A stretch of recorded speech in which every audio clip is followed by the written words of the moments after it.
Donald Trump has added to his piling list of demands for Venezuela.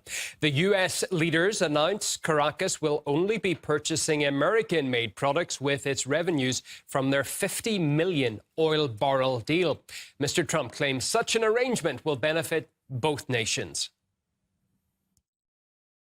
I have just been informed that Venezuela is going to be purchasing only American-made products with the money they receive from our new oil deal.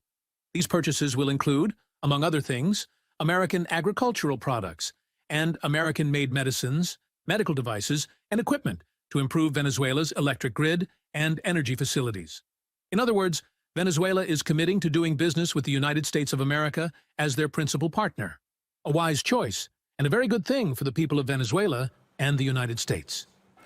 Well, outrage over U.S. intervention is spreading following Washington's shock operation to abduct Nicolas Maduro, with the Venezuelan Interior Minister stating around 100 people now were killed amid the raid.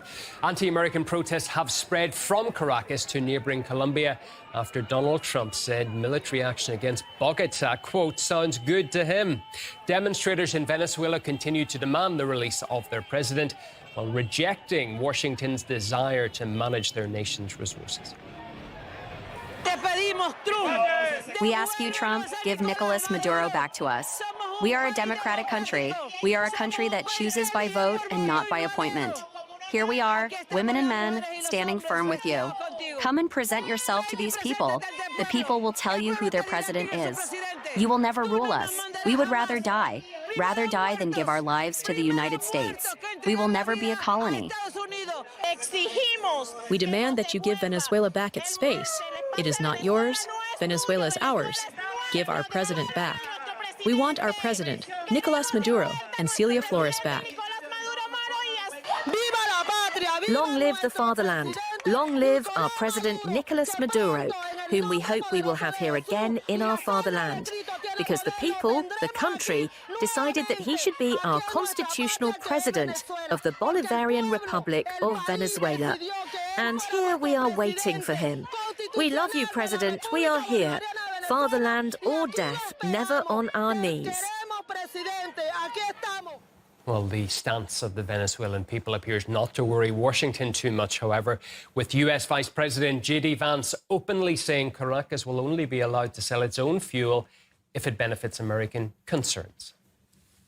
The way that we control Venezuela is we control the purse strings, we control the energy resources, and we tell the regime, you're allowed to sell the oil so long as you serve America's national interest. You're not allowed to sell it if you can't serve America's national interest. And that's how we exert incredible pressure on that country without wasting a single American life, without endangering a single American citizen. That is called critical, high-quality diplomacy. We've done it time and again, but we just did it in Venezuela.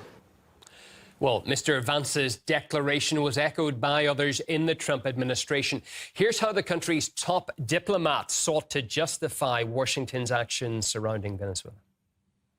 Obviously, this will be a process of transition. In the end, it will be up to the Venezuelan people to transform their country. We are prepared under the right conditions, using the leverage that we have, which includes the fact that they cannot move any oil unless we allow them to move it. With this new deal that's been announced and more deals to follow, you are already seeing how the leverage the United States has over those interim authorities is going to begin to lead to positive outcomes. Well, he just said it's going to lead to positive outcomes. For who? For the United States. Perhaps for the Venezuelan people, for Venezuela itself, doubtful, especially given all the threats that have come from the United States aimed at the Venezuelan leadership, at essentially the Venezuelan people. And those threats include, threats at Delcy Rodriguez, the vice president, who's assumed power, that her fate could be even worse than Maduro's if her policies don't satisfy the United States. Essentially, the plan is now by the United States to assume control over all sales of Venezuelan oil. Again, to remind our viewers, Venezuela, the most oil-rich nation on earth.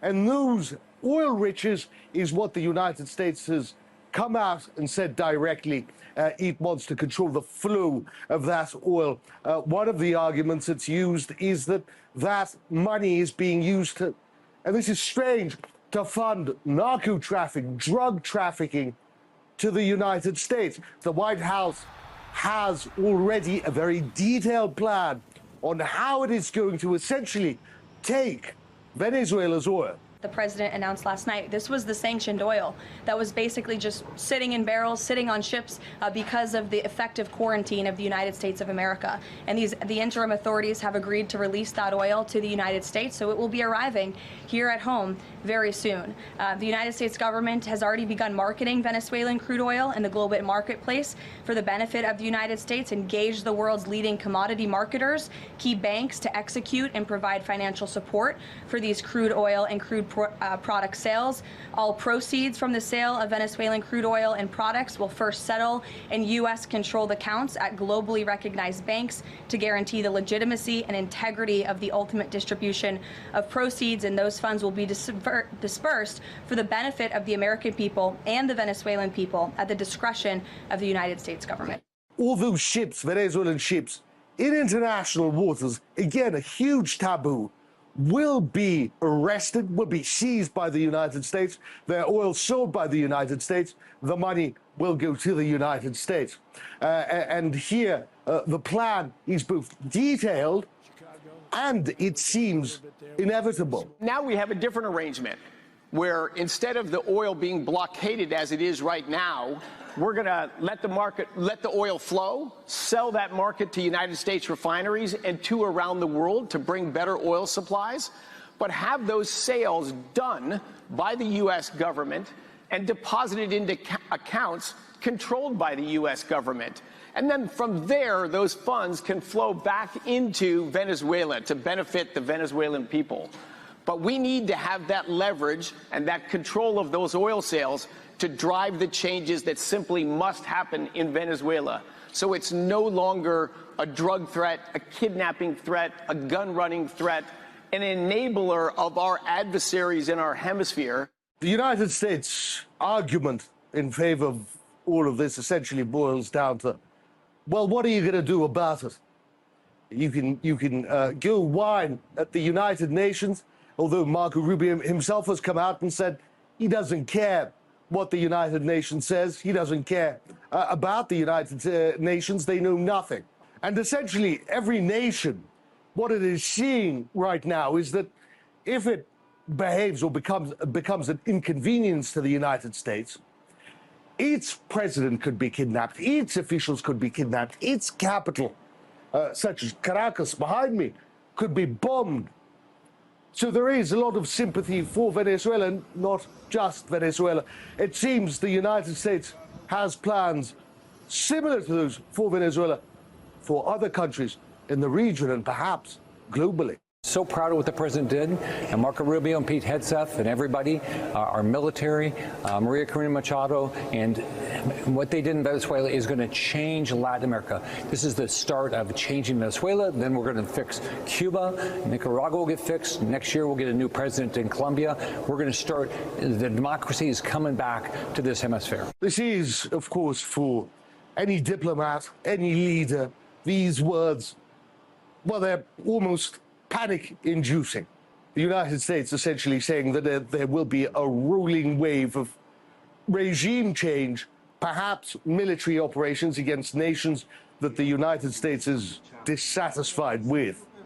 And again, this sets a precedent that is, and will continue to be for years, perhaps decades going forward, incredibly worrying in that might makes right even in situations where your own security is in no way threatened.